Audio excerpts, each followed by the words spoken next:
At least when I was in there, when they first opened up. Now, Lakeview, I'm going to say now that, and this will get into the controversy, um, I'm going to say now that Lakeview in 2012 had problem with beds and authorization to be a mental health facility. In 2012. Their issue in 2012 was that Peachford looked at, as part of the research in the documentary, Lakeview did not have the clientele. Okay, in 2012, they didn't have the money. They had a lot of issues with authorization and being official because Peachford Healthcare looked at their system as like they're not authorized to do this. There's nothing here. So they wanted to challenge Lakeview in 2012 about their, what is it, their,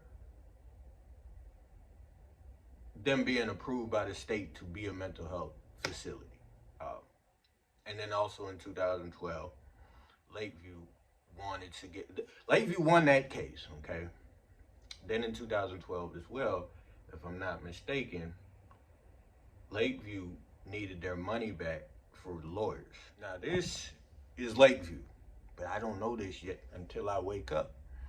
So I wake up barely, like people say, barely not being able to sleep.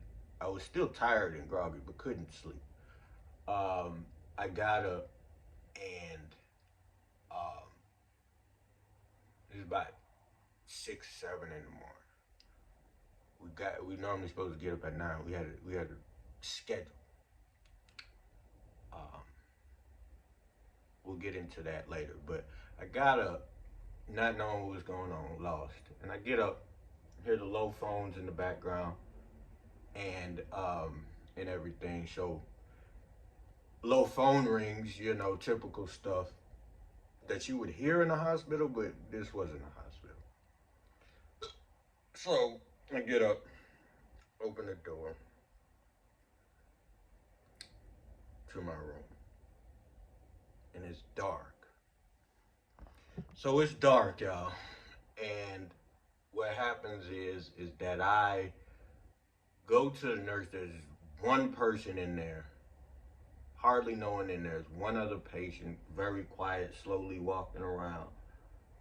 This is the common area. And I go to the desk with the, you know, what is it, the nurse, and I ask her, I say, well, where am I? She's like, you're at Lakeview Behavioral Health. You came in last night. I was like, okay, that's fine. Can I use the phone? She didn't shake her head like that, but she said no. Like I said, it was 6 a.m. Then she said to me, we don't have phone time until 12 p.m. That's 4 or 5 hours. I look at the clock and say, oh man, I'm not getting out of here at least for another 5 hours. At this point, I'm trying to get out of here, man. Like, I done had enough. I ain't never been home. I haven't been to a house home in 3 to 4 days. I never got home. Now, after hearing this, I was very upset. But again, I don't want no more trouble. So all right, I'll wait. I don't know what's going on. I go sit down. So I go sit down and relax and try to catch myself. You know, wake up, hoping I can get some coffee somewhere. And then my answer is answered, or my question is answered. One of the nurses, the male nurses, comes in, and you know, he says in a loud voice, "Hey, you guys, get up! It's time to go to breakfast." I'm like, "Oh man, at least I get some food. I know they gotta have some coffee down there." So a few more patients come out, you know, their room. People start chattering, slow moving. Everybody got on scrubs, and then we go stand in line right on the wall of that same, on the other side of that same narrow hallway I came in the night before, or hours before, I don't know. We go sit on the hall. All of us are in scrubs. I didn't have my clothes. They were put up. I had one suitcase, and they put it up in the some cupboard, but I never got to see the suitcase until I left. It's the only thing I had at the time, but I never could use it. So what I was wearing was the scrubs, some socks, and some pants. Okay. So I was wearing that, and we got on the wall in a line like children. Then he comes and stands next to us and walks to the front. And there's this door with a key lock on it. You know, swipe key lock.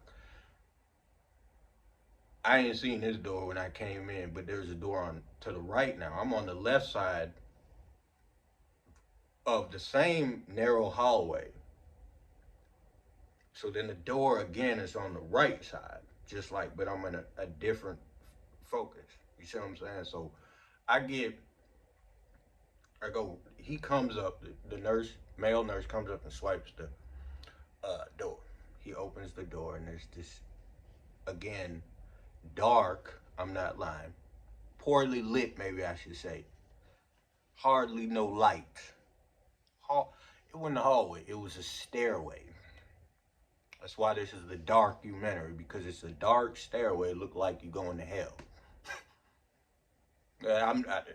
I'm trying to be descriptive so you guys can understand. I have had countless research and countless remembering and talks about this documentary. I had to rethink and relive what I saw in 2013. So I was there, and what happened was he opened the door and we had to go down this stairwell. Down, not up, down.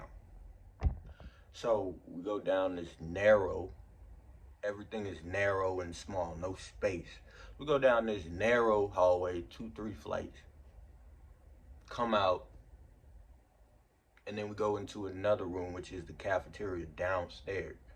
And we go into the cafeteria, the only windows are like interrogation windows where we can't see out, but you can see in.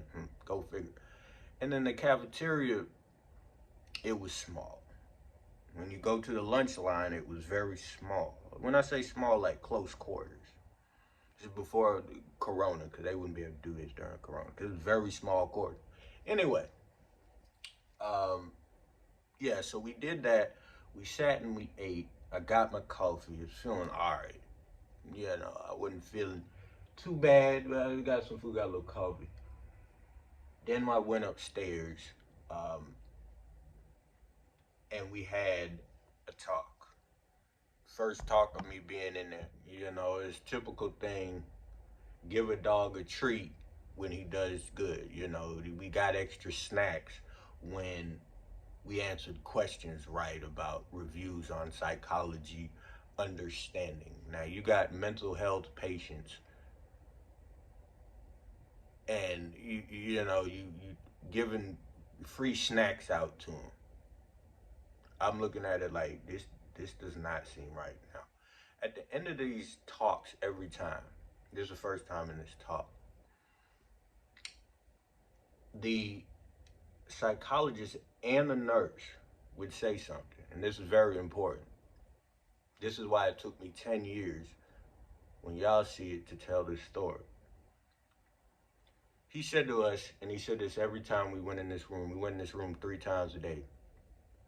He said, what is said in here stays in here. But what's done at Lakeview stays at Lakeview. That's what I was saying. And the report said later, check this, in 2019, the reports said, I'm surprised this stuff didn't come to light earlier. Now, obviously, because of what you tell people in the community of what's going on. Remember that. But, like I said, y'all, after that talk, I call it talk. I don't call it anything else, because all they did was talk. Okay? After the talk, that first day, I got out. Got out of the room, not out of Lakeview. I got out. The lady left. After she said her spiel. Remember, they She left. She said, don't talk about this anywhere else. She left. Then the nurse had repeated what she said before he opened the door and we could go get our medicine.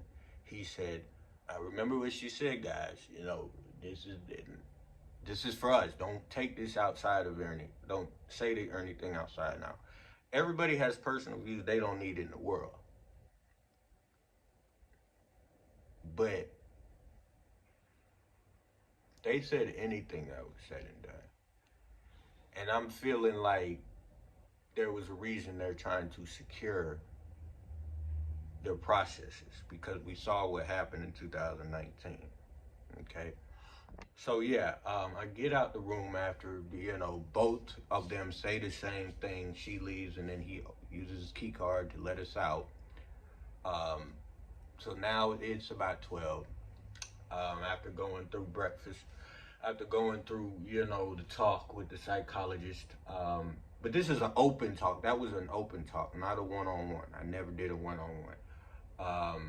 This was a group talk about general stuff. So we got out of the meeting or the talk. It was medicine time, morning medicine. So I go up there. They have me registered for Xanax and lorazepam. I'm gonna talk about lorazepam later. Okay, that's part of the documentary in part 2. I shouldn't have been registered with none of this stuff. I've never had these issues. We all have anxiety in life, but some of us have it harder than others. You're gonna tell me, okay, Aaron, that's obvious, but I saw a lot of things, man. I grew up in Atlanta. I grew up seeing a lot of things, but I saw a lot more things. Okay, I broke down, started crying, started shaking and freaking out because I knew I was still done. All of the struggle, I was not done. I had to be here now. I had nowhere to go. So, what happened was that I definitely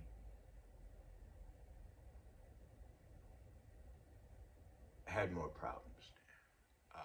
Had more issues because I'm being fed medicine, fed something I don't need, and I freak out, fall on the floor. And they pick me up and go sit me down, check me out, make sure everything's good. And then the same process that I just told you about in the beginning, getting there, was the daily process. We had lunch, talk, medicine time for lunch and dinner, and sleep. That's all we did. That's all I did for 10 days. You're only supposed to be in there 3 days if you're not supposed to. They told me later, I heard through the grapevine while I was in there, the only reason I was in there a little bit longer was because of my breakdown. But that was never told to me. Like I said, there was somebody in there that had a breakdown and they got out. They had a addiction breakdown. They got out before. There's about 7 to 8 of us in 2013 when I was at Lakeview.